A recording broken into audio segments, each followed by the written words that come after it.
Today we're off to Nepal for our next Grey List spotlight. Nepal, officially the Federal Democratic Republic of Nepal, is a landlocked country in South Asia.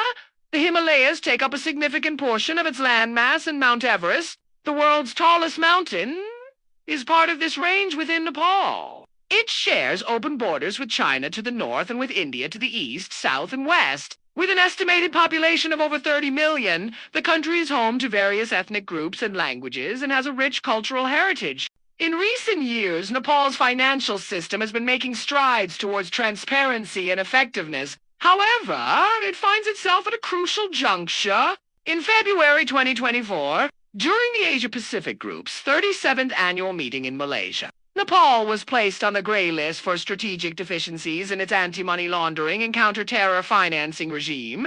This action followed the Financial Action Task Force's mutual evaluation report, which highlighted Nepal's shortcomings. So what does this mean for Nepal? What steps is it taking to address its AML and CTF weaknesses? And how could this situation impact its future? Well, let's find out. Nepal's journey into the spotlight began with the FATF's on-site visit in 2023. Their mission to assess Nepal's commitment to combating money laundering and terrorist financing. The resulting report painted a clear picture of both strengths and weaknesses. While acknowledging Nepal's progress, the report identified 4 strategic deficiencies in one area with significant deficiencies.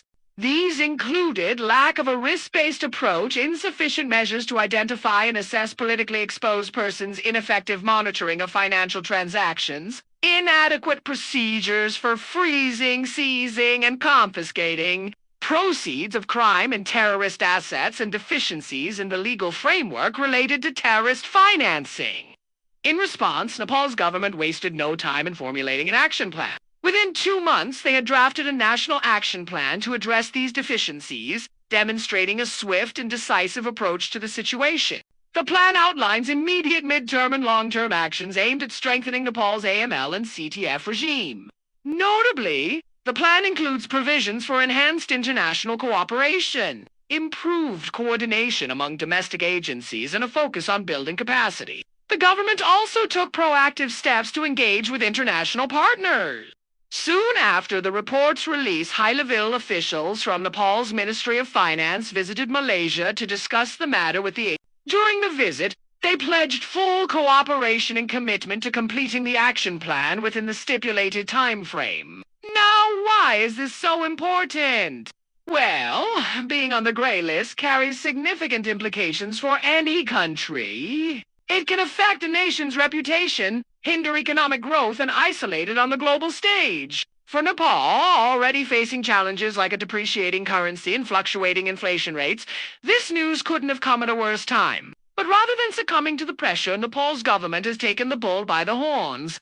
They've not only accepted the challenge, but also demonstrated a willingness to learn and improve. This brings us to another crucial point. Being placed on the Grey List isn't necessarily a negative label. It's a call to action, a wake-up call for nations to evaluate and enhance their financial systems. It's a chance to learn from others and improve existing practices. In fact, being on the Grey List should be viewed as an opportunity for Nepal to bolster its financial infrastructure, not a setback. Let's delve deeper into the heart of the issue. What exactly are money laundering and terrorist financing?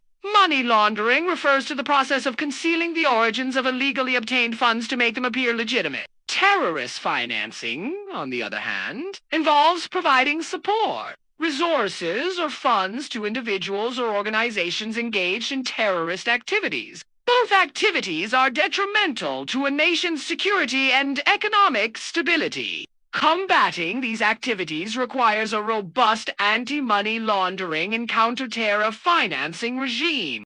This includes measures to prevent, detect, and punish those involved in such activities. It also involves international cooperation and information sharing to disrupt the flow of illicit funds. Nepal's journey towards financial reform is multifaceted. Let's explore some of the key areas where the country is making significant progress. First, we have the establishment of the National AML-CTF Coordination Committee. an entity that plays a pivotal role in coordinating efforts to combat money laundering and terrorist financing in Nepal. This committee is instrumental in implementing the country's National Action Plan, which aims to address the strategic deficiencies identified by the FATF. Next, Nepal has taken steps to enhance the effectiveness of its Financial Intelligence Unit. The Financial Intelligence Unit, Nepal or FinCIN, is responsible for receiving, analyzing, and disseminating information related to suspected money laundering and terrorist financing activities.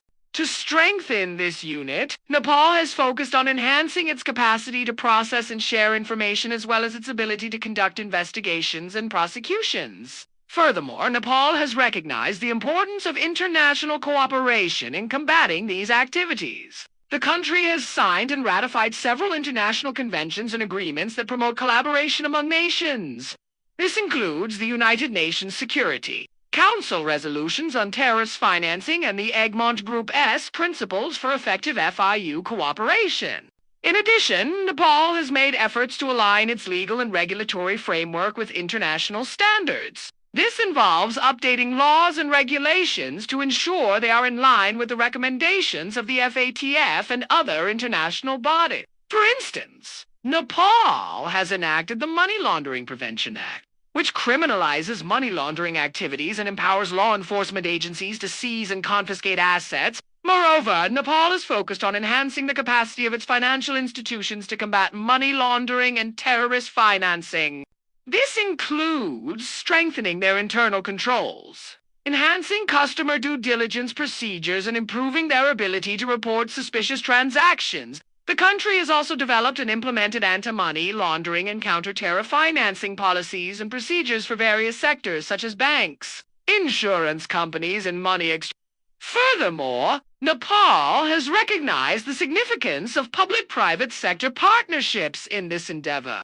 The government is actively engaged with the private sector, including banks and financial institutions, to raise awareness and share intelligence. Such collaborations are essential to creating a robust defense against money laundering and terrorist financing. To further fortify its financial system, Nepal has focused on enhancing its cross-border cooperation. The country has established mechanisms to facilitate the exchange of information and intelligence with neighboring countries and international partners.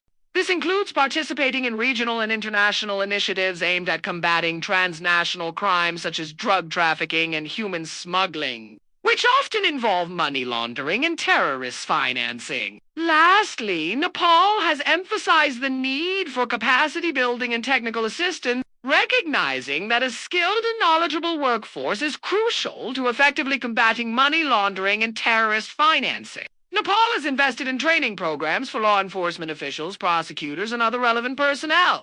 The country has also sought technical assistance from international organizations and foreign governments to enhance its capabilities in this area. In conclusion, Nepal's journey through the FATF's evaluation process and its subsequent actions demonstrate a remarkable level of commitment to reform and improvement. By proactively addressing the concerns raised in the on-site visit report, Nepal has shown that it is willing to learn and adapt, accepting the feedback as an opportunity to enhance its AML and CTF regime.